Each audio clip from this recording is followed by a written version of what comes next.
The strange thing about nostalgia is that it can hook on the strangest of artifacts. It's no secret how Thomas and Friends has impacted my life, and I have fond memories of Series 4 and 5 being the newer episodes when I first discovered the island of Sodor. When it came to the narrow gauge railways of Sodor, my favourite wagon was the Fusit Gunpowder Wagon. It wasn't seen very often, only in 5 episodes of Series 4, but it left a mark on my memory. Was it the dangerous load, or the pun of a name painted on the prop? Regardless, when I grew up I attempted to make my own 009 models of this wagon from Ertl toys, but that never really came to fruition. When Bachmann announced plans to make this wagon in the 009 Thomas range, it was the most excited I'd been for a new Bachmann Thomas model in years. I never expected them to do such a niche background wagon from Series 4, which aired over 30 years ago. There have been delays aplenty, but the wagon has now landed for £27.15 at the retailers. That's a lot for a small wagon, especially as there are issues with the Bachmann Thomas narrow gauge ranges, quote, backwards compatibility design. The Blue Mountain Quarry wagons were more accurate to their Ffestiniog basis than to the show's actual CGI models, so I'm apprehensive that the same will come true here.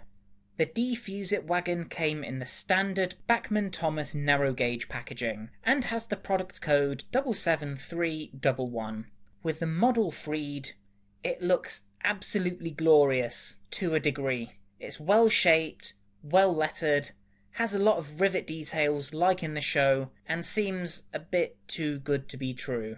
Like the Blue Mountain Quarry high-sided wagons, this model has been tooled up to be easily converted into the preserved real gunpowder wagons of the Ffestiniog Railway, and those models have already been announced. As such, this model has end doors, hinges and locks detailed onto it that weren't present on the TV show model.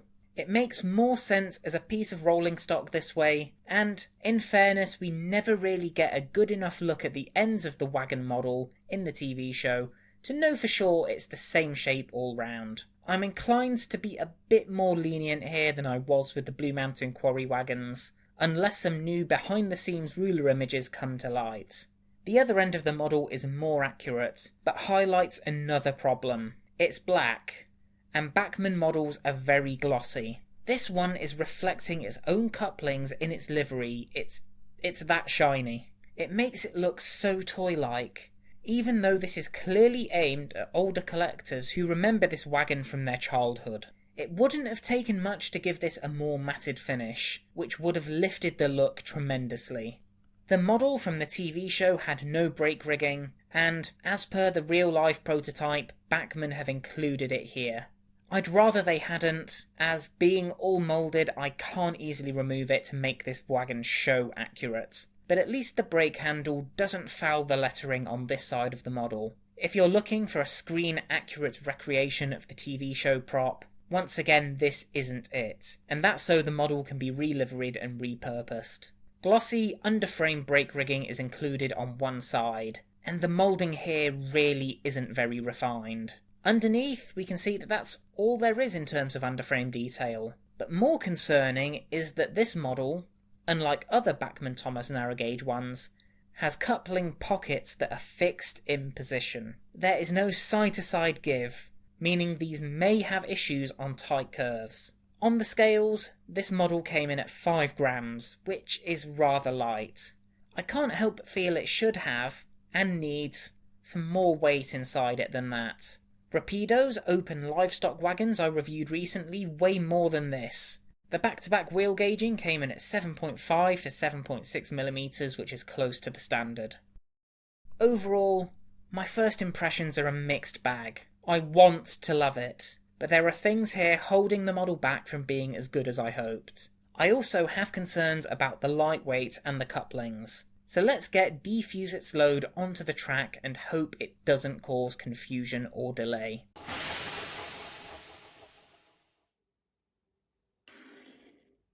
Being so light, the wagon can be made to shift according to whatever momentum you give it, but nudges only send it so far.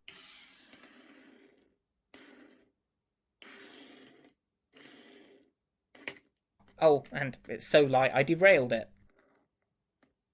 Time to test the couplings. We have a red Bachmann Thomas brake van at the rear, and up front we have the potentially unwise choice of Sir Handel taking this train. And yes, the choice of wagons here is deliberate to represent that episode.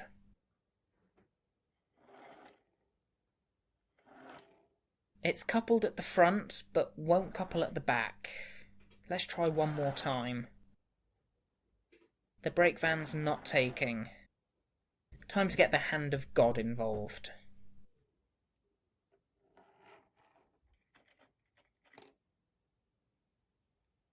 Time for the points test.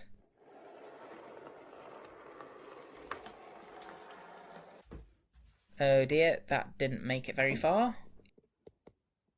It's uncoupled on the board join.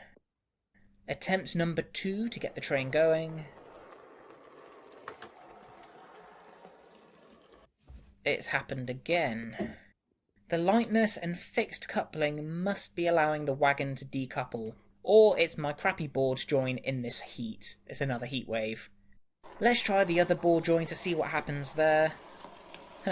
No issues. Back to the points test. Let's see what happens.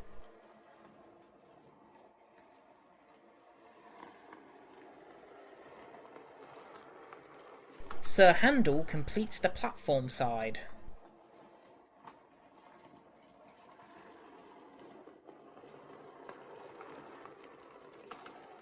And on the other line, the train makes a clean pass. Oh, and they didn't uncouple this time. Well, that was a tumultuous test. The couplings, while they behaved on the curves, don't take too lightly to being knocked about like cattle trucks, and this is only exacerbated by the lighter than ideal weight.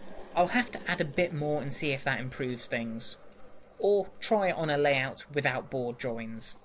Either, or both, should solve the problem. On to my final verdict. Decoration. The livery design is there for me, but the finish isn't. It is so glossy you can get a self-mirroring effect on the livery. This needed to be toned down, and it's a shame Bachmann haven't taken this step. It's a big bummer for me, so I'm going to deprive Fusit of this satisfaction point. Details and features. This has too many to be accurate to the show prop it is meant to represent. But, to be fair, they do make this look more prototypical. While I can be more lenient with the doors, the brake gear is more glaring an addition.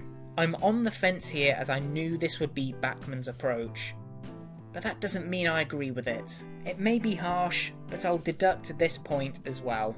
Quality. There are things with the design of this wagon I take issue with. It's too light. The coupling pockets are fixed, which reduces sideways motion unnecessarily. And the brake rigging beneath the frames is poorly moulded and globular, worsened by the glossy finish. All of these would have been easy to amend in the design process, but they have been left to manifest in the final product. This is not a wagon of great quality, it's one that meets the bare minimum to be functional. No point yet again. Performance. This was a mixed bag, perhaps not helped by the heat wave and by my set track board crossing layout. One coupling didn't take on the initial test, but did hold even when the other one then failed. It was not a flawless runner, but did better on the tight curves given the fixed coupling pockets. I'm on the fence again, but nothing here totally ruined the running abilities of this wagon for me. I'll let it have this point, as it did handle points and my other boards join well, and it didn't uncouple outside of that one problem area. And finally, onto price. Given the glossy finish, cheap design, and sensitivities to track work due to their lightweight, this wagon is not worth the recommended retail price, or the retail price. As much as I wanted it and wanted to love it, it's not matched up to my expectations. Maybe that's my own fault, but I feel like I should have paid less for what I received, especially compared to Rapido's recent 009 offerings. Overall, that's a score of 1 out of 5. Ouch. Making this a model I can only recommend as fine if it's effectively free. Fusit had a lot more fuss attached than I anticipated. If you're not a Thomas fan, or don't care for this particular wagon type and livery, there's not much reason to seek it out unless you find it with a hefty discount. So that's my views on the new Fusit Gunpowder Wagon. It seems to implode under its own issues, ones that I will have a look at rectifying myself, which isn't what you want from a brand new model out of the box. What do you think of this wagon? Was I overly harsh? Let me know down below. Thanks again for watching, and hopefully I'll be back soon with better models worth watching. Take care.